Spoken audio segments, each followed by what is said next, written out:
कोयला खदान के आवंटनों को लेकर सीबीआई ने अपनी चार्जशीट फाइल कर दी है और कोयला मंत्री इस वक्त हमारे साथ मौजूद हैं। जायसवाल जी हमारे साथ हैं। न्यूज नेशन पर आपका बहुत बहुत स्वागत है सुप्रकाश जी। सबसे पहला सवाल, कोयला आवंटन को लेकर और जो खदान आवंटन को लेकर एक बड़ा बखेड़ा शुरू हुआ 2012 में सीएजी की रिपोर्ट के बाद। आपकी टिप्पणियां साफ तौर पर आई कि यह ऐसा नुकसान नहीं हुआ है और न ही भारतीय जनता का पैसा लूटा गया है। इसके बावजूद जो चार्जशीट आ रही है उसमें आप ही के पार्टी के कुछ लोगों के नाम भी शामिल हैं और कहा जा रहा है कि जांच भी होगी। आप भी कह रहे हैं कि जांच होनी चाहिए और दोषियों को सजा दी जानी चाहिए। तो अगर आपकी पार्टी के लोग ही इसमें लिप्त हैं तो फिर इसमें बचता क्या है? देखिए, ऐसा है कि पहली चीज तो पॉलिसी की है कि क्या कोल ब्लॉक्स आवंटन होने चाहिए थे या नहीं।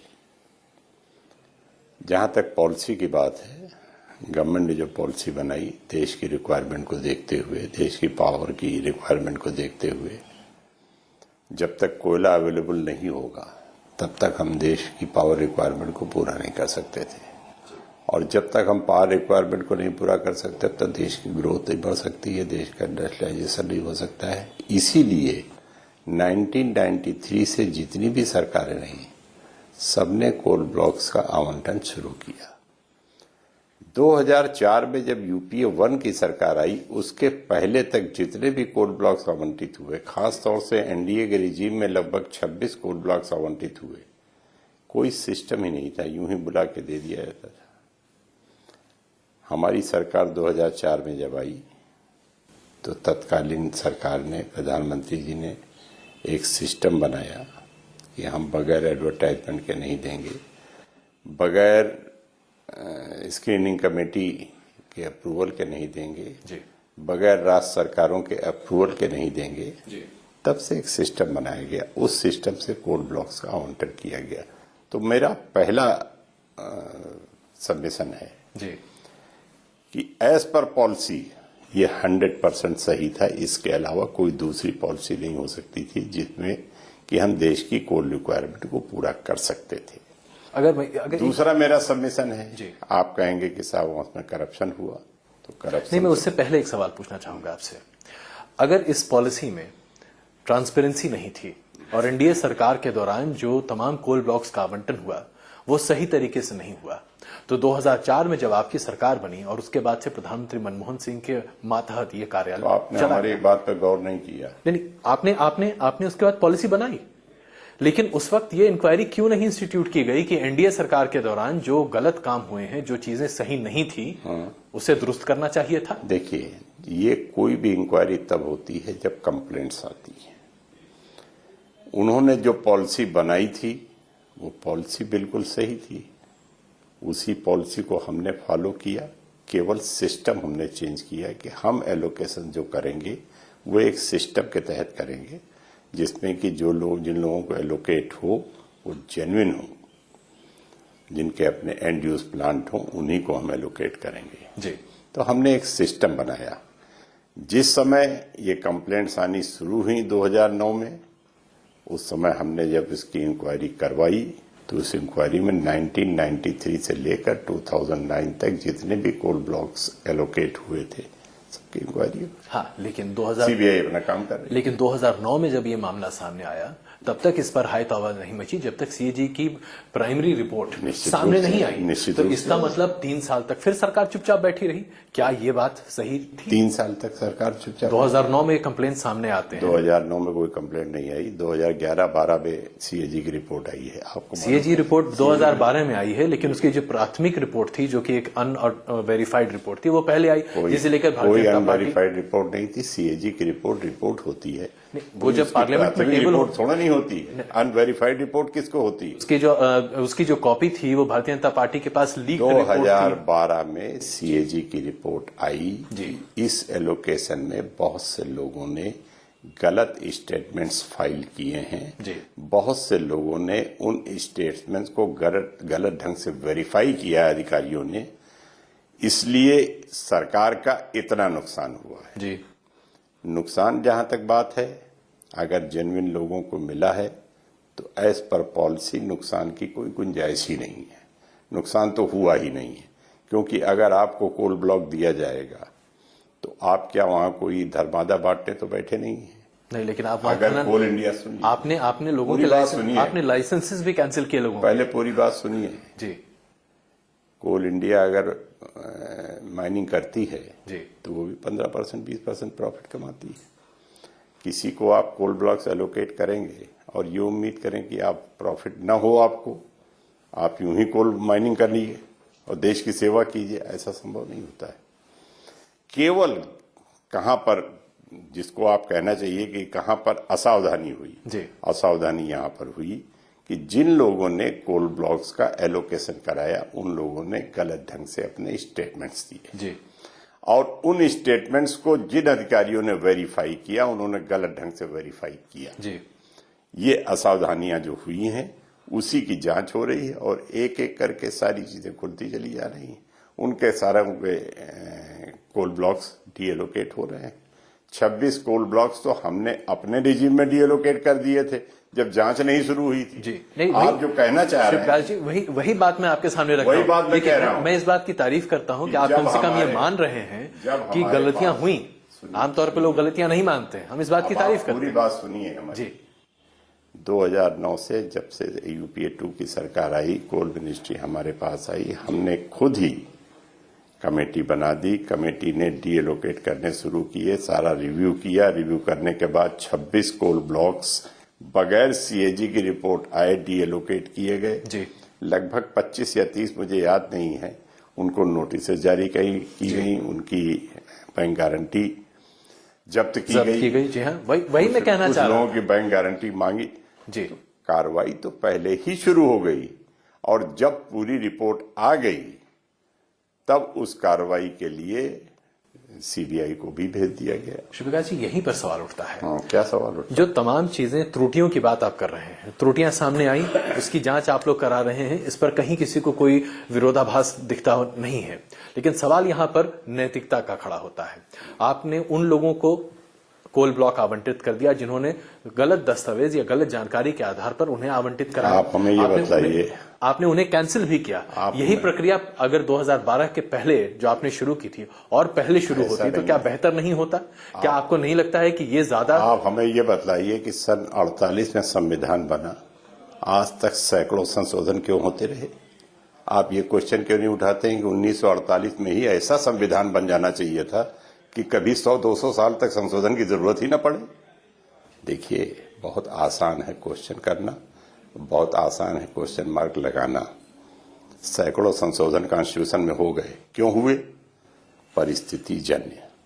जब परिस्थितियां बदलती हैं, समय बदलता है, आवश्यकताएं बदलती हैं, मान्यताएं बदलती हैं, तब लोगों की आवश्यकताओं के अनुरूप, समाज की आवश्यकताओं के अनुरूप संशोधन करने पड़ते हैं और संशोधन किया जाता रहा। आप बिल्कुल वही। अब आप कह रहे हैं कि बिल्कुल फुल प्रूफ पॉलिसी आपने 2004 में क्यों नहीं बना दी? अरे फुल प्रूफ पॉलिसी ही बनाई गई थी, लेकिन जब उसका नाजायज फायदा लोगों ने उठाया। फुल प्रूफ पॉलिसी बनाई गई थी जी। आप उस पॉलिसी को आप सही ठहराते हैं, बीजेपी कहती कि वो भी सही है। बीजेपी क्या कहती है इससे हमें मतलब नहीं है। आप क्या कहते हैं ये बताइए। नहीं, मैं इसमें कोई स्टेक होल्डर नहीं हो सकता, एक पत्रकार नहीं हो सकता, लेकिन हाँ, पत्रकार की हैसियत से क्यों नहीं हो सकते?